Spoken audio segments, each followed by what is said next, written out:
All right, everyone, we got to talk about the Washington Free Beacon, how it ties in with the propaganda being spewed right now by the DNC and its cronies on the Mueller investigation and everything associated with it. Big news of the day, of course, the Washington Free Beacon, which is a neocon publication. It's sort of a McCain and McMullen style rhino publication of Republicans that would rather lose than rock the boat. They're the ones that originally conducted, I guess, the opposition research within the Russia dossier. That is, op research as in forging a bunch of bullshit that apparently you did well enough to confuse temporarily even the FBI, causing an investigation and thus the sort of snowballing effect that we see now. Now, the Democrats right now are terrified. They're terrified because they realize that this basically confirms what O'Keefe said regarding fusion GPS. It confirms that the DNC and Clinton camp were indeed involved. Like right now, they're trying to say, aha, the Free Beacon was the one that commissioned the study. Just ignore the fact that the Clinton campaign and the DNC both separately, apparently, were funding the actual promulgation of this total lie that they knew was a lie and which came from a neocon publication. Don't you find it odd that the DNC took up a document that was originally concocted by supposedly conservative individuals to use against Trump? Because it came, of course, from the primaries, from that stage in time when I guess it has a tie-in with the Ted Cruz campaign. Does anyone find it odd that Ted Cruz, who supposedly is really, really far right, and I warned you that he's really just a rhino as well, an evangelical, yeah, but on everything else, basically center-left. Don't you find it odd that he would be tied in with that, supposedly again, through a staunchly conservative outlet of sorts? It doesn't make sense until you realize that this is basically the swamp. That's basically what Trump's been talking about. The neoliberals and the neocons are basically the same. They're vaguely separate from one another. There is some separation, but it's not ideological. It's partisan in nature. It's different corporations and banks usually bet on one side or the other based on like their in-state situations. So there's a differential in funding. There are a few wedge issues that maybe a few of them they actually do disagree on once in a while. None of that, though, is meaningful. Here's the neocons, here's the neoliberals. They overlap quite a bit. Trump is off a little bit to the side. That is, he's separate from them. He's not super separate, but he's not the same. He doesn't fit in fully with the neocons or the neoliberals. There's still some overlap, some substantial overlap, but he's a mild reformer. Like Trump's fans, they're talking about him like he's an emperor, like he's perfect. Then they get let down. What I said all through the campaign is, hey, he's a mild reformer. That's what he's going to be. He's kind of the same as old guard Republicans. He's just taking it back a generation, back to when they had a little bit more common sense. That's all he's doing. And he's mixing that with some business Democrat rhetoric, some economic populism. That's all he's doing. It's nothing out there. Trump's opposition, the Democrats, want to cast him off as a dangerous Nazi.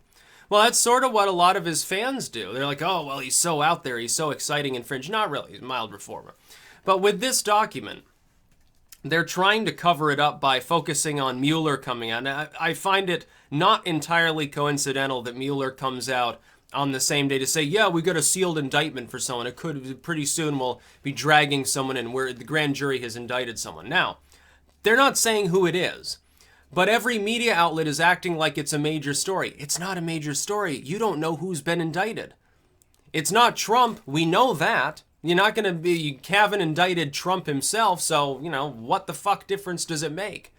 Who cares if Paul Manafort gets indicted? Who cares, by the way, if Tony Podesta gets indicted? He's the most recent person Mueller actually spoke of. How do we know that in a single day of investigating, he didn't uncover something wild and horrific involving John Podesta's own brother being controlled by Russians and taking Russian money and funding some campaign on the left? How do you know? This is an investigation into Russian meddling, not an investigation into Donald and people associated with Donald. The assumption made by everyone is that's what it's about. The assumption that was made by every Democratic layperson is, hey, investigating Russian collusion or Russian hacking or Russian bullshit, whatever. And the DNC has told me that the Russians were the ones that leaked the DNC's emails. Therefore, they must be investigating Trump. They must be investigating people associated with Trump. Well, we know there are people that have been investigated. Why do you think none of them, after so many months, Nothing was said. Nothing released. No indictment. But then a couple days after he mentions Tony Podesta, he's handing down a sealed indictment. Why do you think that is? It begs the question, who's in the sealed indictment? Smart money's on Manafort, I think. But Tony Podesta, I would put him at a close number 2. I would say there's a good chance. It could be more than one person, too. It could be both of them. Could be everyone that Mueller's ever talked about other than Trump himself. Could be Jared Kushner.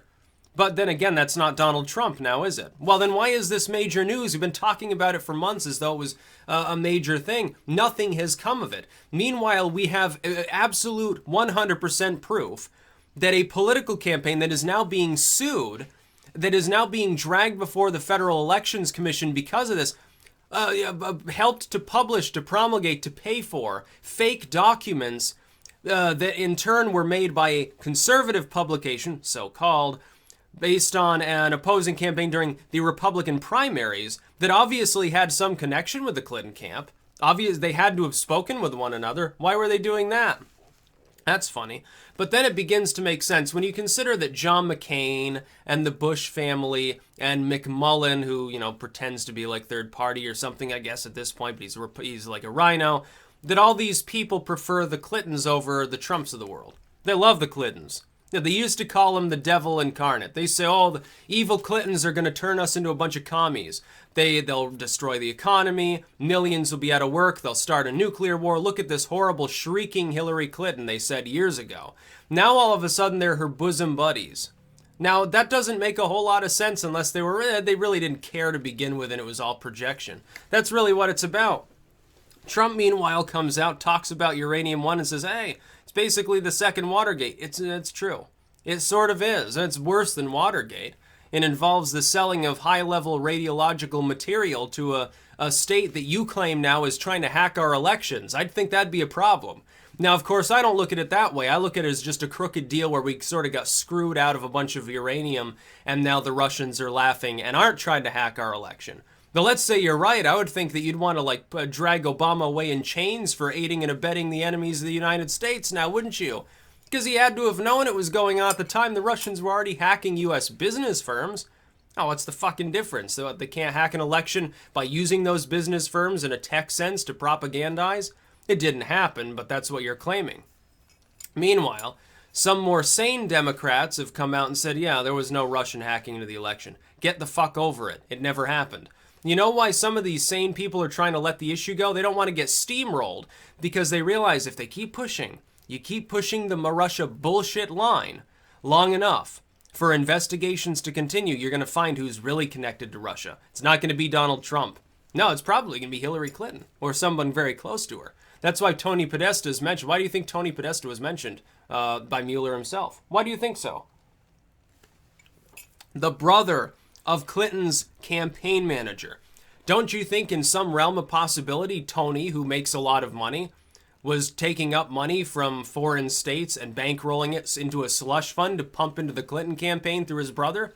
Do you think that's a vague possibility? I think it is. I think it's possible. In fact, I bet anything that it did happen. It's whether or not that has anything to do with the indictment's a different story. But the Fusion GPS scandal and Uranium One are both big news. The Mueller investigation, except insofar as it overlaps with one of those, means nothing. Because there was no Russian hacking. At some point in the future, once the Democrats have squeezed the stone dry of its fluid, they're going to come out and they're going to say something to the effect of, well, yeah, it doesn't, don't look too much into it. Yeah, we're sorry, we made kind of a little bit of a mistake, things got a little out of hand. We thought it was Russia. And then they'll do the blame game thing. It's like Obama will blame Clinton, and Clinton will blame Podesta will blame Obama, someone will blame Joe Biden and Bernie Sanders. They'll be blaming one another. Who's the source of their misery? Why do you think the Free Beacon would come out? Who paid them to come out and admit that they fabricated a bunch of documents for a political campaign that got bought up by another political campaign to use and expand upon? Why do you think they're fucking willing to admit that that happened? Who paid them that much money? Somebody had to have, especially since it's a conservative publication so-called. That's the real issue here. It's not Mueller's investigation. They'll come out at some point in the future and just let it go. No indictments. It'll just quietly go away. Once people stop talking about it as much, they'll try not to mention it as much as possible. Once it becomes clear that they're going to indict maybe a Manafort or a Kushner or a Tony Podesta, someone who is not Donald Trump, and thus you can't impeach Donald Trump for what someone else did, especially if it's, again, Tony Podesta, then they'll stop talking about it altogether and pretend it never happened. And they'll hope that their lay people don't either. Why do you think they don't want to talk about Uranium One? Because they know that something shitty went on. The FBI was investigating it. The FBI doesn't investigate for no reason. They can have very little reason. They can fabricate evidence. Why would they want to do that? Why would they want to fabricate evidence against one of their favorite people in the world? Hillary Clinton and Barack Obama are definitely high on that list. Gave them every penny they ever wanted. Hillary's State Department made plenty of work, not just for the FBI, but the CIA as well, it seems. And then I see Democrats, like the lay Democrats. I'm not talking about, like, officials. I see them online, like on Facebook and stuff. They're like, oh, you can expect, now that Mueller's saying he's going to indict somebody, he's got a sealed indictment, you can expect them to start rambling about Uranium One and Benghazi. Well, Benghazi hasn't been mentioned a lot in the last year. Honestly, that got old. It is a dead issue. At this point, it's kind of hard to figure out exactly the timeline of what happened. We know there was wrongdoing, but nobody's going to swing, so to speak, for that wrongdoing because it's impossible to tell specifically who done it and what. As for Uranium One, though, you should be talking about it. It's a recent scandal. It's one that's meaningful. Actually, it's less recent than Benghazi, but it's more recent as far as being spoken of by the mainstream. Now, apparently reinvestigating through the House at the moment. Was it Chaffetz, I think, brought up the specter of subpoenaing people? I'd be talking about Fusion GPS. But they're talking about the Mueller stuff as though that sealed indictment can be anybody. Maybe it's some low-level staffer on someone's campaign. Maybe they found Manafort blameless, but Manafort's like cousin's best friend was connected to the Russians and siphoned a few thousand into some campaign. Maybe it had nothing to do with the Trump campaign. Maybe they find John Kasich was taking Russian money. His investigation can go anywhere, and if he's skilled, if he's smart, he's not going to let you know what direction they've gone in. They named Tony Podesta, they named Paul Manafort, you've got a general list of some names. Doesn't necessarily have to be any of them, it can be one of their associates. It can be a business partner. It can be some ambassador. It can be some low-level diplomat. It can be the person who operates the phone bank at the White House. It doesn't matter. So trying to drum that up is major news. When you've got the Washington Free Beacon of all publications saying, yeah, we did op research on Trump, the DNC provably, gave us money, and the Clinton campaign provably paid money to promulgate this. And we're getting, they're getting sued for it, and we're supposedly conservatives, but, fuck Trump. Don't you see a little bit of collusion between, at least on a partisan level, the Democrats and Republicans over this? I'd think that would be far more major news, because that's what Trump's fans were saying for so long. Hey, a lot of the Republicans and Democrats, just establishment, they're basically the same. Nobody wanted to believe it. They thought that Trump was just more of the same. Oh, he's going to be like a Bush. So far, no. So far, he can't even get Bush to return his phone calls. That's to his credit, by the way. That's about all. Peace out.